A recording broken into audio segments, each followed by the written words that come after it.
It's Wednesday, January the 25th. Lake level is right about 907 and a half. It hadn't changed but a couple inches since last week. We're still about almost 10 feet low below normal. Water temperature, I didn't fish much over the weekend. I got out the last few days and it's ranging anywhere from 46 to 48 degrees unless you get way up in the river arms. I'd like to thank everybody for coming out to Sportsman Factory Outlet last weekend. It was a pretty neat deal they had. It was a real fun deal. But as far as getting into fishing, I'm going to talk about the Alabama rig today. I've got kind of a love-hate relationship with it. I love it when I catch them on it. I hate it when I get it stuck on everything in the water, out of the water, and I don't catch them on it. But I could kind of start out with the rod I like to throw it on. I like to throw it on a 7.5 to an 8-foot rod, or anywhere from a 7.4 to an 8-foot rod. You don't want to use a heavy flipping stick. You want something with some backbone, but I like something that's got a little bit of tip. It helps you cast it. Also won't wear you out as bad as if it's like just a straight heavy rod. I like a medium heavy, something that you'd throw a real heavy or deep diving crankbait with. And it also helps you pick up some of those subtle bites with it. Now, as far as the Alabama rigs I throw, I've got several here that I've been throwing today. And there's always a big controversy about, with blades or without blades. Normally, we'll have two rigs rigged up, and if there's two of us in the boat, normally one's throwing one with blades, one without, till we find which one they're biting a little bit better. And it seems like the ones with blades, I find, work a little bit better in the off-colored water, in the stained water. Now, as far as the baits I throw on them, I throw a little bit of everything. And as far as the heads on the rig itself, I kind of like the composite heads when I'm fishing shallow, or like from 5 feet to 20 feet. Now, the ones with the weighted heads, this is one that Pig Sticker makes. I like these a little bit better if I'm fishing more out from that 20 to 40 feet of water. And the last few days I've been fishing, from the bank out to about 20, 25 feet. So I've been using the composite heads. I find the ones with the weighted heads get me down a little too fast. And most of the time, I use an 1/8 ounce jig head. Now, some guys will use shaky heads. Some guys will use the ones with the little fiber guards, the little weed guards. I usually fish them open hook 90% of the time. I do get hung up a little bit more, but most of the time when your A-rig gets hung up, it gets hung up right here in the fork of a branch or a tree. But I will use these little plastic weed guards. See if I got one here. I'll dig one out here in a minute. But I will use the plastic weed guards from time to time if I am getting hung up quite a bit. But sometimes, as light as they bite this rig, I think any kind of weed guard impairs my hookup ratio. Now, as far as the baits that I use, in the price of the rigs, used to be when they first come out, these things were $20, $25, but you can buy them all day long now for $5 to $10. So if you do get them hung up, you're not out a ton of money. And as far as the baits, I'll use a lot of different baits. The best bait is whichever one the fish bite. But you got to play around. I usually always like, also another thing on the wires, I also like an A-rig that's got the center wire a little bit longer than the rest. And I'll find that about 90% of my fish are caught on that long wire. And in Missouri, we can only have 3 hooks, so we got 2 dummy baits. I usually use a little bit smaller dummy baits. On this particular rig, I've got 2 White River 3.5-inch swim baits for the dummy baits. I've got this is a Strike King, about a 4-inch swim bait. And this is also like a 3.8 Strike King here. Strike King's got some real good swim baits. The Kitex work good. Zoom has come out with some. Everybody and their brothers is coming out with swim baits now. At first, when we first started throwing it, the Swim Fluke Junior was the big deal. But like I say, since then, there's a whole lot of companies making swim baits. This is a Strike King. Here's a Kitech. This is a White River Lures. And most of the time, I'm trying to use shad-colored swim baits.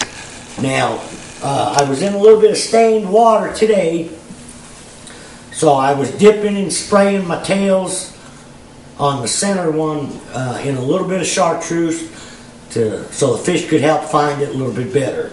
Another thing I do on these rigs, talking about getting it stuck, these things get it stuck as much on the deck as they do in the water.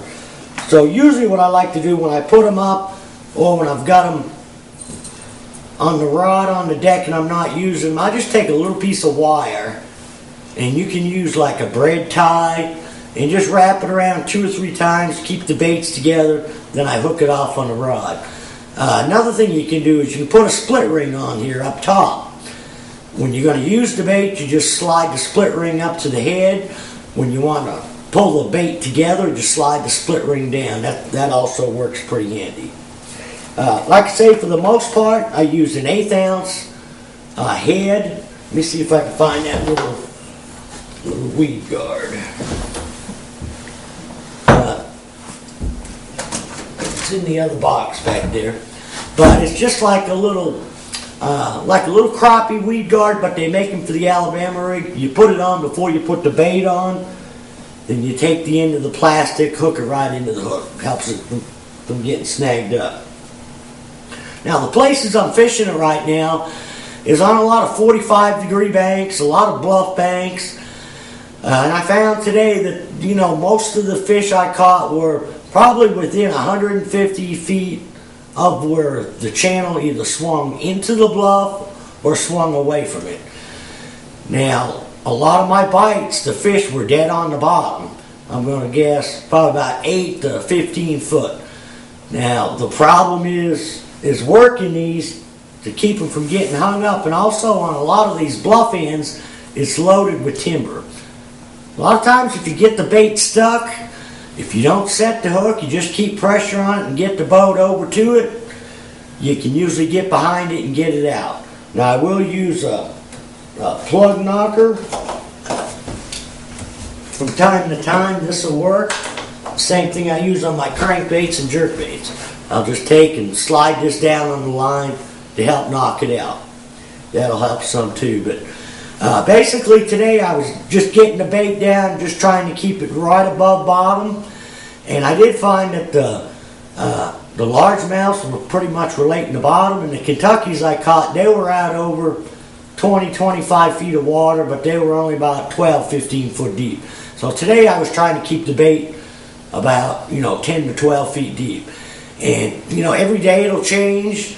What you got to do is keep an eye on your electronics, try to see where the fish are, and just play with it at different depths. It just amazes me, especially this time of year, that the amount of fish, the quality, and the quantity that you can catch on an Alabama rig. And the weights are up. I noticed this past weekend there were several stringers over 20 pounds. So a lot of the bigger fish are starting to show up, and it's been, A-rig time for the last month or so, but it seems like they're starting to get on it pretty good. The bigger ones are starting to show up. But I don't know what it is, what triggers the bigger fish to bite. A lot of times what I'll do when I get into an area, I'll start catching them, I'll pick up a jerk bait, or like today where the fish were on the bottom, I picked up a jig, a 1/2 ounce pig sticker Snowden jig, kind of a crawdad pattern, and I caught some fish on it right on the bottom. But it seems like you can find the fish a lot easier on the Alabama rig than you can any other bait. Now, as far as the line, I usually use 20 to 25 pound loose fluorocarbon, and I will use braid from time to time. Mainly I like the braid when I'm fishing 20 to 40 feet deep over them deep treetops. The thing I don't like about the braid is the water doesn't fall off the braid as good before it gets back to the reel. So if it's really cold out, seems like all the water's getting on your hand. And also, if it's below freezing, all that water is coming down on top of the reel and helping freeze your reel.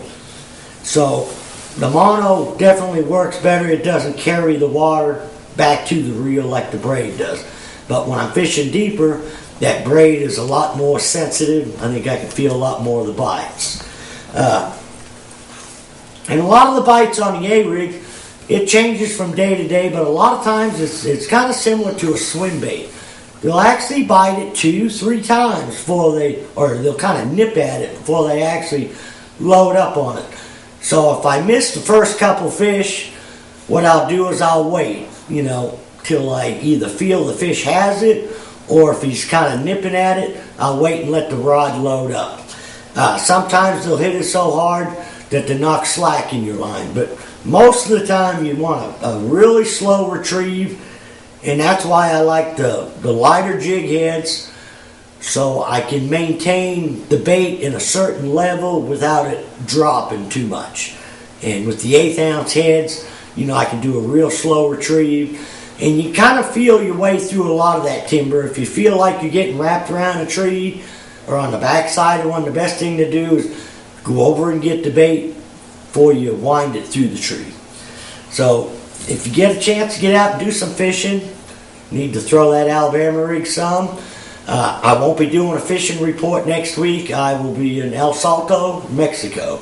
So I hope it gets really cold here for all you guys, because it's going to be 80 degrees where I'm going to be at. Till next week, good luck, good fishing.